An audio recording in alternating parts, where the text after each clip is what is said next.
India voice, आपकी सोच, आपकी आवाज। नमस्कार, स्वागत है आप सभी का झारखंड की खबरों में। मैं आपके साथ निकिता कश्यप। बुलेटिन की शुरुआत करते हैं। मुख्यमंत्री हेमंत सोरेन से झारखंड के प्रशासनिक सेवा के संयुक्त सचिव पद पर नव पदोन्नत अधिकारियों ने शिष्टाचार की मुलाकात की और जहां इस दौरान अधिकारियों ने मुख्यमंत्री से मुलाकात कर नई जिम्मेदारियों के निर्वहन को लेकर अपनी प्रतिबद्धता को जताया, तो वहीं मुख्यमंत्री हेमंत सोरेन ने सभी अधिकारियों को नई जिम्मेदारियों के लिए शुभकामनाएं देते हुए राज्य हित में ईमानदारी और पारदर्शिता के साथ कार्य करने की अपेक्षा जताई है। जहां आपको जानकारी देते चले कि उन्होंने प्रशासनिक कार्यों को जनता केंद्रित बनाकर विकास योजनाओं को प्रभावी ढंग से लागू करने पर भी जोर दिया।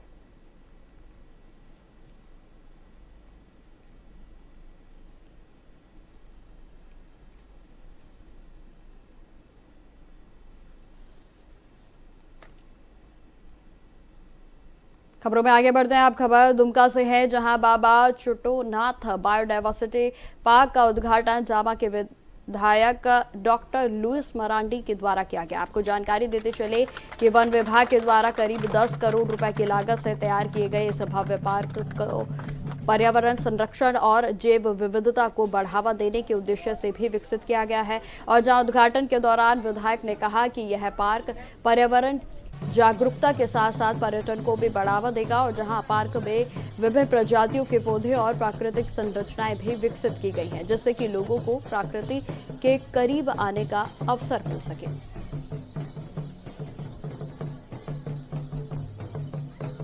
सबसे पहले तो बाबा चुटोनाथ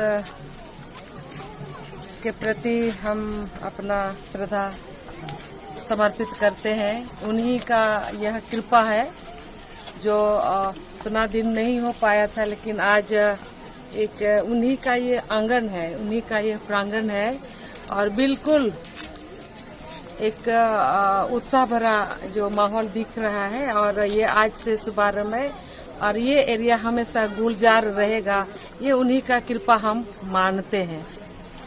हम प्रशासन को, फॉरेस्ट विभाग को, विशेष करके डीएफओ जो इस इनिशिएटिव लिए हैं और एक नया लुक में इस एरिया को डेवलप किए हैं। हम लोग जान रहे थे कि इस क्षेत्र में मनोरंजन के लिए, चाहे बच्चों के लिए हो चाहे बड़ों के लिए हो, कुछ दिखाई नहीं देता है। तो कुछ दिन पहले दुमका शहर में भी एक डेवलप किया गया है इसी तरह का पार्क, जो कि राजभवन के बगल में आप लोगों ने देखा होगा। और हम वहाँ देखते हैं कि हर समय बहुत भीड़ रहता है, विशेष करके छुट्टियों के दिन में बहुत ज्यादा भीड़ रहती है। तो शहर को तो सुविधा उपलब्ध हो गया, लेकिन गांव के बच्चे जो हैं, गांव के लोगों को भी मनोरंजन के लिए इस तरह का नया चीज देखना चाहते हैं लोग। समय चूंकि बदल गया है और समय के साथ चाहे शहरवासी है चाहे गांववासी है, वो लोग आगे बढ़ना चाहते हैं और उस रूप में आज ये बाबा चुटोनाथ के नाम से यह पार्क बना है। उनको समर्पित करते हुए इस क्षेत्र को निश्चित रूप से बड़ा सौगात मिला है और स्वास्थ्य के लिए, सभी का स्वास्थ्य के लिए, आने जाने वाले लोगों के लिए भी यह पार्क एक अहम भूमिका निभाएगा। हम प्रशासन को और माननीय मुख्यमंत्री जी को निश्चित रूप से हम आभार व्यक्त करते हैं कि उन्होंने इस क्षेत्र के लिए इस तरह का योजना स्वीकृत किया और विभाग के माध्यम से आज सरजमीन पर दिखाई दे रहा है। खबरों में आगे बढ़ते हैं। राज्य में मतदाता सूची के विशेष गहन पुनरीक्षण यानी कि एसआईआर के अभियान को लेकर भारतीय जनता पार्टी ने अपनी तैयारियों को तेज कर दिया है। जी हां, आपको बता दें कि पार्टी ने अभियान को लेकर बूथ स्तर पर सक्रियता बढ़ाने का निर्णय लिया ताकि मतदाता सूची को अधिक पारदर्शी बनाया जा सके। तो वहीं प्रदेश के महामंत्री गणेश मिश्रा ने इस पर जानकारी दी है कि फर्जी और मृत मतदाताओं के नाम सूची से हटाने के लिए भारतीय जनता पार्टी के बूथ स्तरीय एजेंट सक्रिय भूमिका निभाएंगे। उनका कहना है कि पार्टी का उद्देश्य यह सुनिश्चित करना है कि केवल पात्र मतदाता ही मतदाता सूची में शामिल रहें।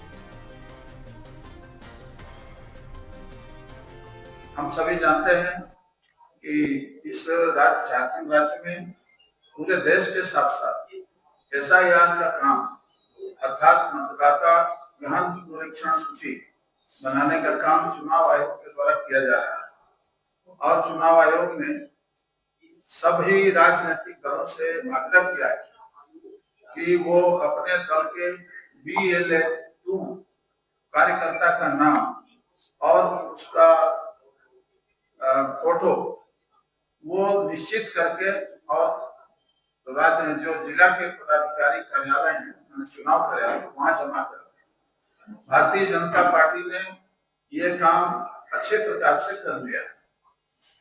अभी ऐसा सूचना मिला है कि BLA-1 अर्थात विधानसभा में जो पार्टी का इंचार्ज होगा, उनके साथ सरकार का प्रशिक्षण होने वाला है। तो ये 16 से शुरू होगा और 20 तक चलने वाला है।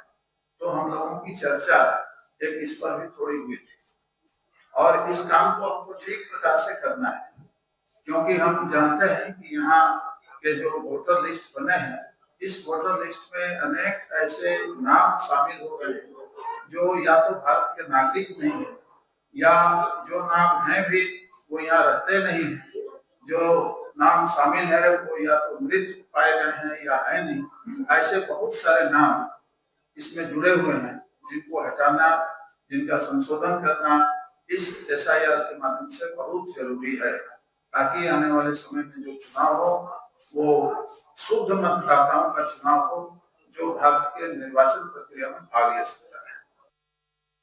खबरों में आगे बढ़ते हैं। अब खबर रांची से है, जहां कांग्रेस के नेता राजेश ठाकुर ने नीट UG परीक्षा, पेट्रोल की बढ़ती कीमतों और पश्चिम बंगाल के नमाज मुद्दे को लेकर सरकार पर निशाना साधा है। उनका कहना है कि नीट परीक्षा से जुड़े विवादों ने छात्रों और अभिभावकों की चिंता को बढ़ा दिया है। तो वहीं राजेश ठाकुर ने पेट्रोल डीजल की कीमतों में वृद्धि को लेकर भी केंद्र सरकार की नीतियों पर सवाल उठाए। साथ ही साथ पश्चिम बंगाल के नमाज मुद्दे पर भी अपनी प्रतिक्रिया देते हुए उन्होंने कहा कि सामाजिक सौहार्द बनाए रखने की बात उनकी ओर से कही गई। देखिए, सबसे पहले माननीय मंत्री जी को से हम लोगों को उम्मीद थी कि वो अपने इस्तीफे की घोषणा करेंगे इस प्रेस कॉन्फ्रेंस में। वो कह रहे हैं कि अब जांच होगी। 24 के जो पेपर लीक हुए उसका क्या हुआ, जो अब हुआ है उस पर आप अपनी स्थिति स्पष्ट नहीं कर रहे हैं कि आपका उसमें क्या लेना देना है, आप क्यों बच रहे हैं, आप पर क्यों नहीं कार्रवाई हो। क्योंकि ये जब लगातार इस तरह की घटना होती है तो एक तरह से माना जाता है कि हैबिचुअल क्रिमिनल हैं ये लोग, और ये बार बार ऐसा कर रहे हैं। तो उसके एवज में आपने क्या किया है? CBI जांच की जहां तक बात है तो वो लिपापोती के लिए हर एक मामले में आप लोग करते हैं। CBI पर किसी को भरोसा नहीं है, आपने तुरंत से लिपापोती करने के लिए CBI को आगे कर दिया।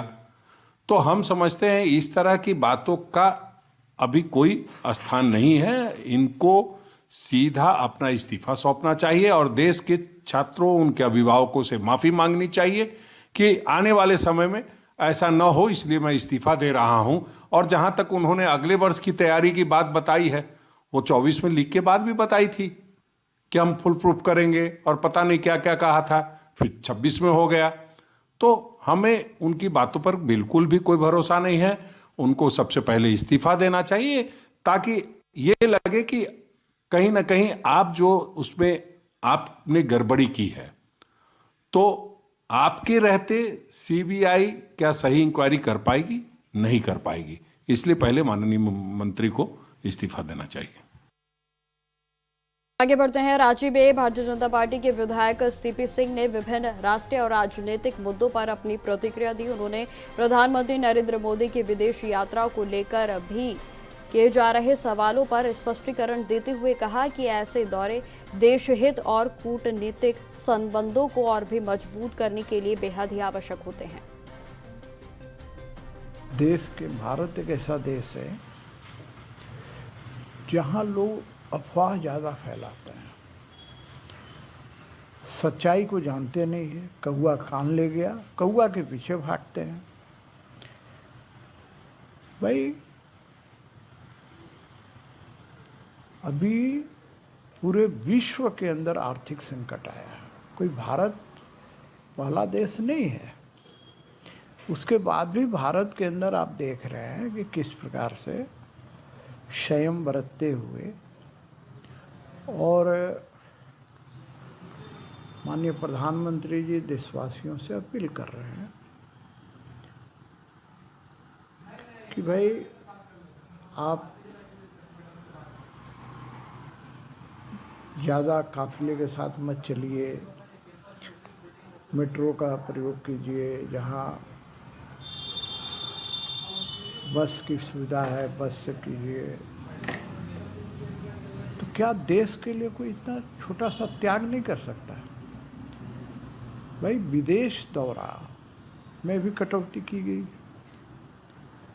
लेकिन ये अफवाह फैलाना है कि उस पर टैक्स लगा दिया गया है, ये गलत है। और माननीय प्रधानमंत्री जी को खंडन करना, क्योंकि ये विपक्ष के लोग इसको हवा दे रहे हैं। ये भूल जाते हैं कि जब राष्ट्र पर कोई संकट नहीं था तो उस समय कांग्रेस के प्रधानमंत्री से लेकर उनके मंत्रीगण भी सोना न खरीदें, डीजल पेट्रोल कम भरवाएं, तरह तरह की चीज़ें उन्होंने अपील किया था। तो इसका मतलब क्या हुआ? भाई राष्ट्र मजबूत हो, राष्ट्र के लिए यदि कोई अपील करता है तो इसको पॉजिटिव वे में लेना चाहिए। लेकिन यहाँ तो लोग ऐसे हैं कि टमाटर के दाम बढ़ जाते हैं तो उसके लिए मोदी जी ही जिम्मेवार होते हैं। तो खबरें लगातार जारी रहेंगी, फिलहाल रुकते छोटे से ब्रेक के लिए।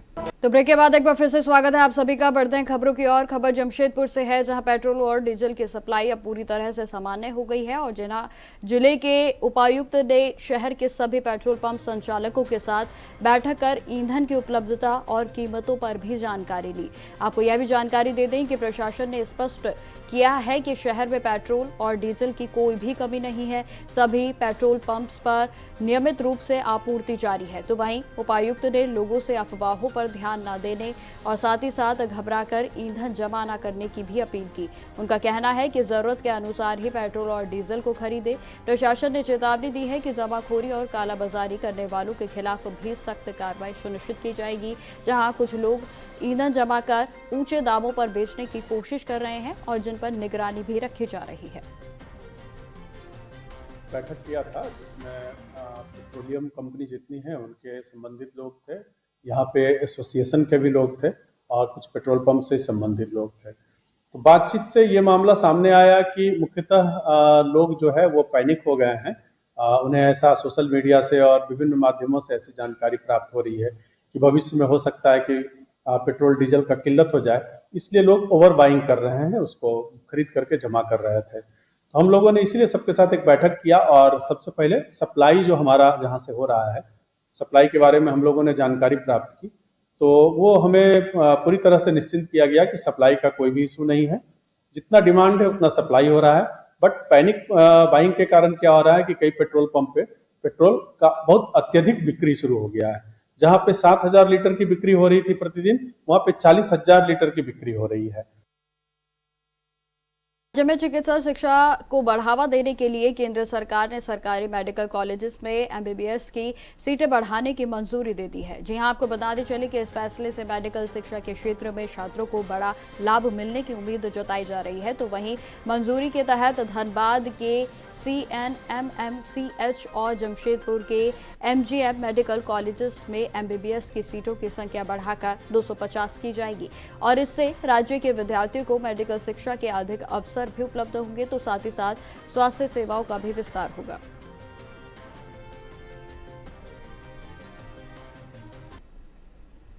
जमशेदपुर में सुहागिन महिलाओं ने का महापर्व वट सावित्री बड़े ही श्रद्धा और उत्साह के साथ मनाया जा रहा है। आपको जानकारी देते चले कि महिलाओं ने निर्जला व्रत रखकर वट वृक्ष के नीचे पूजा अर्चना कर कथा सुनकर अपने पति की लंबी उम्र एवं सुख समृद्धि की कामना की और जहां पारंपरिक 16 श्रृंगार में सजी महिलाएं बड़ी संख्या में पूजा स्थलों पर पहुंची और साथ ही साथ विधि विधान के साथ व्रत संपन्न किया गया। मान्यता है कि माता सावित्री ने अपने पति सत्यवान के प्राण यमराज से वापस प्राप्त किए थे और तभी से यह पर्व सुहागिन महिला के द्वारा मनाया जाता है, जहां कथा के बाद महिलाएं घर पर जाकर पति के रुमाल से मुख साफ करती हैं और जहां तमाम जो व्रत की विधियां होती हैं उन्हें अपनाया जाता है। तो कुल मिला के आपको बताते चले कि जमशेदपुर में बड़े ही हर्षोल्लास के साथ महिलाएं आज इस व्रत को रख रही हैं।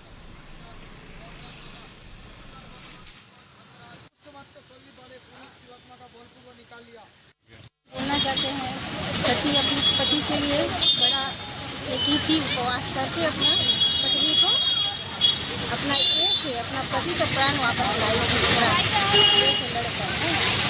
लोग अपने पति के लिए करते हैं, उनके लंबी आयु के लिए करते हैं। क्या फास्टिंग भी रहती है? हाँ, फास्टिंग रहते हैं। शादी का 3 साल हुआ तो जब से पूजा करें पूरा दिन फास्टिंग रहते हैं। कल पारण करेंगे। खबरों में आगे बढ़ते हैं। अब खबर सरायकेला खरसावां जिले से है, जहां प्रशासन ने टाटा कांड्रा मुख्य सड़क पर अतिक्रमण मुक्त कराने के लिए गम्हरिया क्षेत्र में बड़ा अभियान शुरू कर दिया है। जानकारी देते चले कि उपायुक्त के निर्देश पर हुई इस कार्रवाई को देखते हुए इलाके में दुकानदारों और कारोबारियों के बीच में हड़कंप मच गया। तो वहीं कई लोगों ने खुद ही अतिक्रमण हटा लिया, जबकि कुछ स्थानों पर बुलडोजर चलाकर अवैध अतिक्रमण को ढाया गया है। जहां इस कार्रवाई से पूरे क्षेत्र भर में अफरा तफरी का माहौल बन गया। तो वहीं अभियान में आदित्यपुर नगर निगम के साथ साथ गम्हरिया अंचल प्रशासन और पथ निर्माण विभाग के साथ साथ आवास बोर्ड के अधिकारी भी उपस्थित रहे। प्रशासन का साफ तौर पर कहना है कि सड़क और सर्विस लाइन पर किसी भी तरीके के अतिक्रमण को बर्दाश्त नहीं किया जाएगा और जहां प्रशासन की ओर से इस तरीके की कार्रवाई लगातार जारी रहेगी।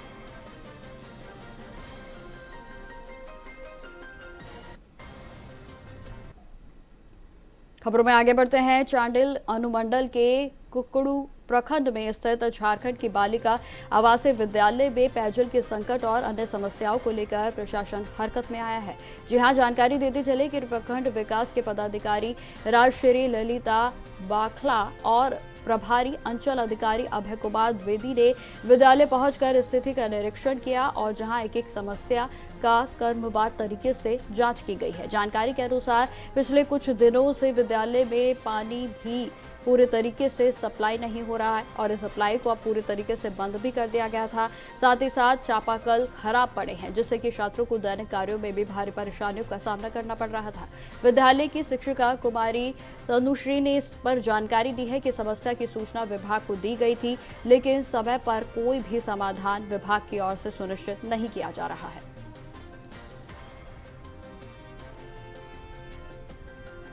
बालिका विद्यालय कुकड़ू एक औचक निरीक्षण हुआ है। निरीक्षण का उद्देश्य ये था कि पानी की समस्या हो रही थी यहाँ पर, इसके लिए वैकल्पिक व्यवस्था की बात की गई है और साथ ही एक परमानेंट सॉल्यूशन की बात की गई है। हमने माइनर इरिगेशन के एग्जीक्यूटिव इंजीनियर से बात की है और उनसे आग्रह किया है कि यथाशीघ्र यहाँ पर एक नया बोर किया जाए और पानी की व्यवस्था किया जाए। और बाकी जो भी समस्याएं हमने अपने प्रिंसिपल महोदया से बातचीत की है और हमने देखा है, कोशिश करेंगे कि इसका अधिक से अधिक निदान करवाएं अपने जनप्रतिनिधियों के भी सहयोग से और अपने वरिष्ठ अधिकारियों के सहयोग से। यही हमारी कोशिश होगी। औचक निरीक्षण के लिए आए थे और चूँकि इससे पहले 2 दिन पहले वार्डन के द्वारा फोन किया गया कि यहाँ पे पानी का समस्या हो गया है। आंधी पानी से यहाँ पे जो है बिजली गुल हो गया था और जिस कारण यहाँ के शिक्षकों को और बच्चों को पानी का काफ़ी दिक्कत का सामना करना पड़ा।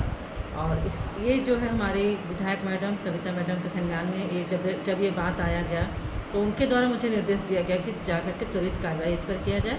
और मेरे द्वारा जो निरीक्षण किया गया, निरीक्षण के क्रम में हमने जो कमी पाया है उसके लिए मैंने वार्डन को निर्देश दिया कि अविलंब ये एक जनरेटर का व्यवस्था करें। और यहाँ के जो पंचायत सचिव और मुखिया है उनको मेरे द्वारा निर्देश दिया गया कि 15वीं वित्त की राशि से वे यहाँ पे सप्लीमेंट्री योजना लेकर के एक सोलर जर्मिनार का निर्माण कराएं। चलिए अब आपको सीधा लिए चलते हैं उत्तराखंड की ओर, जहां चंपावत में मुख्यमंत्री पुष्कर सिंह धामी की ओर से क्या कुछ कहा जा रहा है, आप सुनिए। जो आदर्श चंपावत का हमने साथियों वो पूरी तरह से धारा। तो आपको बताते चले कि चंपावत में एक खास कार्यक्रम में मुख्यमंत्री पुष्कर सिंह धामी की ओर से शिरकत की जा रही है, जहां आपको यह भी जानकारी देते चले कि पंडित दीनदयाल की चलते जो है ये कार्यक्रम का आयोजन किया गया और जहां आपको यह भी बताते चले कि मुख्यमंत्री के साथ तमाम कार्यकर्ता जो है वो आप इन तस्वीरों में साफ तौर पर देख सकते हैं और जहां वहां के गीतों को गाकर इस कार्यक्रम का आगाज किया गया तो वहीं मुख्यमंत्री के आवागमन से ग्रामीणों में खासा उत्साह भी देखने को मिल रहा है। बड़ों का सम्मान, सबके प्रति हृदय में एक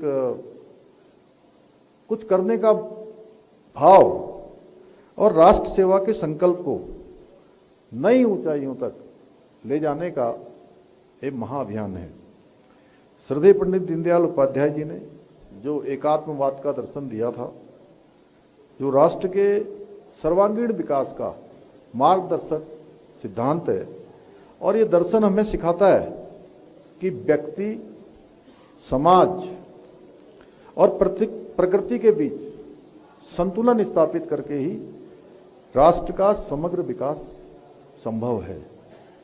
यानी कि सभी में एक बैलेंस होना चाहिए, समन्वय होना चाहिए।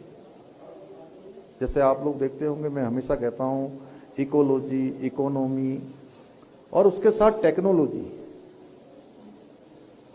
नए जमाने में राज्य में जिस प्रकार का विकास का मॉडल हम बना रहे हैं, क्योंकि पंडित दीनदयाल उपाध्याय जी ने राजनीति को सत्ता प्राप्ति का साधन नहीं माना था, बल्कि समाज सेवा का एक माध्यम माना था कि हमको चुनाव जीतना है, सरकार में आना है, हमको नगर पालिकाओं में आना है, नगर पंचायत में आना है, जिला पंचायत में आना है, या अन्य किसी भी जहाँ पर चुनाव प्रक्रिया है, वो चुनाव प्रक्रिया में आकर क्या करना है।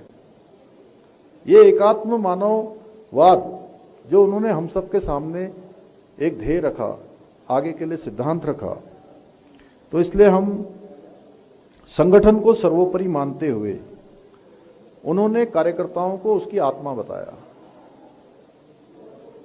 और आप सब जानते हैं, जब आत्मा प्रसन्न होती है तो हमारा सारा शरीर बहुत अच्छा काम करता है। यानी कि मन प्रसन्न तो तन प्रसन्न है, और तन की प्रसन्नता के लिए मन की प्रसन्नता बहुत जरूरी है। परमात्मा की प्राप्ति के लिए आत्मा की शुद्धि बहुत जरूरी है। और परमात्मा कब मिलते हैं? कई बार लोग परमात्मा को खोजते हैं। परमात्मा तब मिलते हैं जब हमारी आत्मा पूरी तरह से खाली हो जाती है, पूरी तरह से शोधित हो जाती है। यानी कि हमारी आत्मा में कुछ नहीं रहता कि मैं कुछ हूं,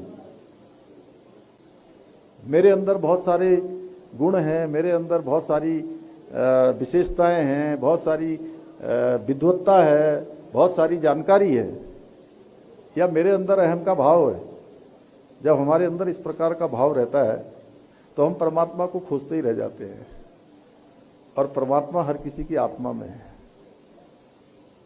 और जब ये आत्मा को हम खाली कर देते हैं, मैं खत्म, तो क्या होता है? परमात्मा यहां आ जाते हैं।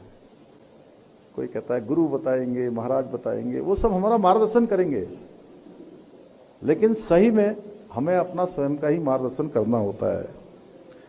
और इसी प्रकार से हमारे संगठन की जो आत्मा है वो भी कार्यकर्ता है। तो फिलहाल मेरे साथ इस बुलेटिन में इतना ही। देश दुनिया की तमाम खबरों की जानकारी के लिए बने रहें हमारे साथ। नमस्कार।